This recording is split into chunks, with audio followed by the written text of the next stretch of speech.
Ole Gunnar Solskjaer stuck to his favourite 4-2-3-1 formation during the first 9 games of the season, but switched to a 3-5-2 system after 3 defeats in 4 league games for the win over Spurs, and deployed the same system for the first hour in the dramatic 2-2 draw in the Champions League against Atalanta. The average position reveals the fullbacks typically play high up the pitch, with Scott McTominay and Fred shielding the defence and the wingers frequently moving infield. Guardiola has stuck to his favoured 4-3-3 system in each of the 10 league games this season, with the fullbacks sitting slightly deeper than United to allow Rodri to almost single-handedly protect the centre-backs. City edge United by just 1 goal to date, but expected goals data reveals City has scored exactly what their XG value predicts, whilst United have outperformed their XG value by 4 goals, suggesting a clinical edge up front. Interestingly, Solskjaer's side surpassed City for creating chances this term, registering 4 more assists and teeing up 2 more shots at goal. One area for improvement at United could be to utilise frequent crosses, with the team yet to score from a set piece. Corner of cross, particularly carving opportunities from central areas. The shot map highlights United's superior accuracy inside the opposition box, and also their tendency to score from a greater array of angles and distances compared to their neighbours, with City missing a high proportion of attempts in the box, netting the majority of their goals from in and around the 6-yard box.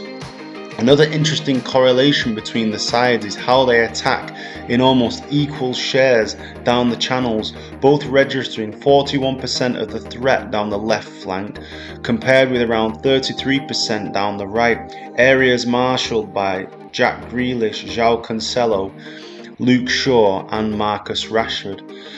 However, despite United's threat primarily building down the left, the majority of their assists come from incisive passes in central areas, whilst the majority of Man City's goals are created from slide rule balls to on-rushing runners.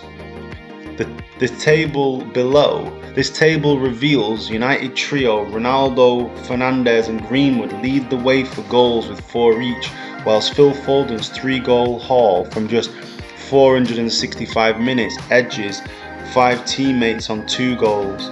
Ronaldo matches his XG, suggesting the 36-year-old is eking out the greatest chances on goal and has converted exactly what the advanced metric predicts, while compatriot Fernandes has scored 2 goals more than expected. In terms of assists, Paul Pogba leads the way with 7 after a blistering start to the campaign, but he's hit a rough patch of form in recent weeks, while Fernandes leads by some distance for creating goal opportunities at goal. For City, Gabriel Jesus has teed up more goals than any other player. One polarised aspect of the team's styles is the speed at which they attack. As the chart shows, only Aston Villa trump Manchester United for direct speed upfield per second with the ball, while City ranks 17th with their patient, progressive style. However, both teams are hugely successful at making progress into opposition territory in possession, with the average passing sequence, regardless of the speed of travel, pushing them around 17 metres closer towards goal. In terms of productivity from breaking quickly, the reigning champions certainly have a counter-attack in their locker, despite the tendency to build slowly, by matching United for direct attacks and shots from fast breaks. In terms of players, Grealish and Greenwood pose the greatest counter-attacking threat with 3 fast breaks, but Grealish has carried the ball a chart-topping 2.43 kilometres upfield, nearly twice the distance of the opposing compatriot for similar game time, which highlights the differing styles between the players. Despite being 36 years of age, Ronaldo clocks the 4th fastest top speed for both teams at 34.2 kilometers an hour behind teammate Diogo Dalot, Greenwood and Aaron Bissaka, whilst Kyle Walker unsurprisingly registers the fastest speed at Man City. Advanced metrics reveal United's defence line averages at around 43.6 metres from their own goal, slightly higher than City's 42.8 metres. Only Liverpool play a higher line with a strikingly advanced 45.2 metres. So both Manchester United and Man City can press opposition into tighter spaces and consequently cover less distance on the pitch. However, Guardiola's side still rank 8th in the Premiership with 1,082 kilometres covered, whilst United rank 15th at 1,043 kilometres covered. Meanwhile, United's tendency to attack at pace rings true with 1,359 sprints this term, notably more than City's 1,268 sprints, with the clubs ranking 6th and 12th in this metric respectively. In terms of players, there's no doubting Bernardo Silva's commitment to the cause after rumours linking him with a move away from the Etihad this summer, registering a team-topping average of 11.1 kilometres per 90 minutes. While Ronaldo defies his years in speed, Edinson Cavani matches that feat in exertion by recording a team-high 10.8 kilometres per game. City have recorded league-high numbers for average possession 63.7% and completed passes 5,542 this season. No surprise in there.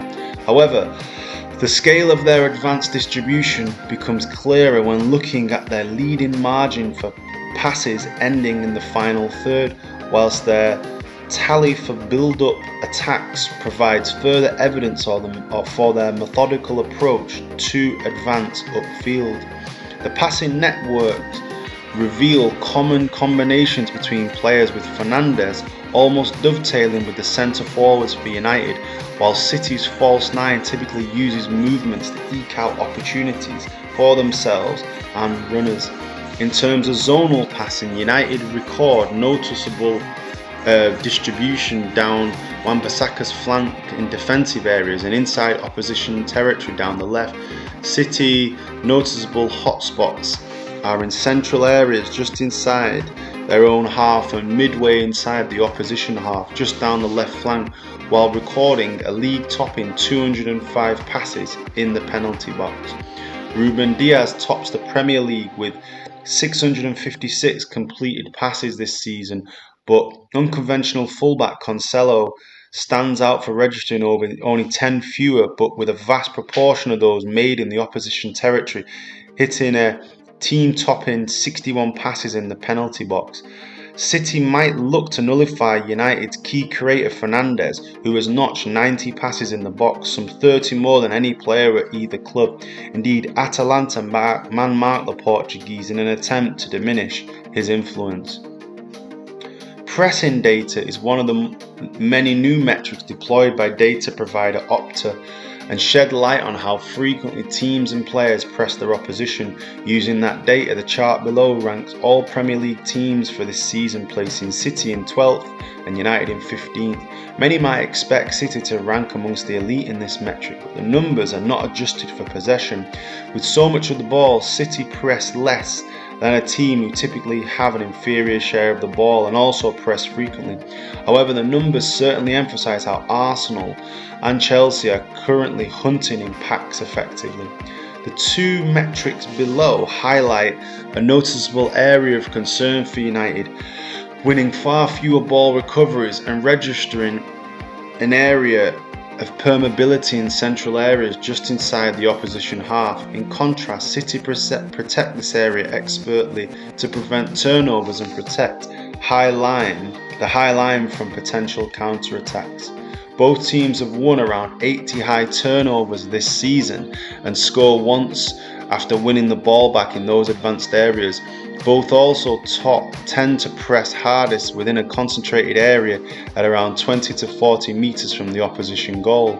United press more down the left channel, whilst City are more evenly distributed across the width of the pitch. United's midfielder Fred records more pressures per game than any other player from the club, followed by Edison Cavani, whose pressing abilities all over the pitch have been widely lauded in past weeks. Meanwhile, City's pressing from the front is emphasised by the fact that Foden, Silva, Jesus, Torres, Grealish, De Bruyne, Mahrez all outpress the defensive midfielder Rodri. United's weaknesses through central areas is a noticeable vulnerability which arguably has contributed to 15 goals conceded. Out of their big six rivals, only Spurs have shipped more. Injuries to Varane and Lindelof will intensify concerns for Solskjaer, but Eric Bailly impressed during the 2-2 midweek draw with Atalanta and looks likely to partner Maguire as a centre-back pair if Lindelof is unavailable on Saturday. Conversely, City have remained consistently watertight for 2 seasons now and have conceded only 6 goals, kept 6 clean sheets this season. Tallies bettered only by league leaders Chelsea. United have faced almost twice as many shots as their upcoming visitors, and errors have certainly contributed to that tally, with a league-high 8 mistakes leading to shots typically occurring down the problematic left flank. Harry Maguire has been culpable for 3 of those errors, but the graphic reveals the centre-backs are frequently being drawn wide to cover their full-backs. Despite Shaw's tendency to play high, teams facing United have actually attacked Wan-Bissaka's flank more on average, albeit only marginally. In contrast, teams typically look to expose City's left-sided focus by registering 40% of their attacks down that channel. The assist map below emphasises just how strongly City have been defensive, with the majority of key passes fired through or over defensive lines from central areas, whilst United appear frail around the 6 yards box and blocking intricate passes into the box.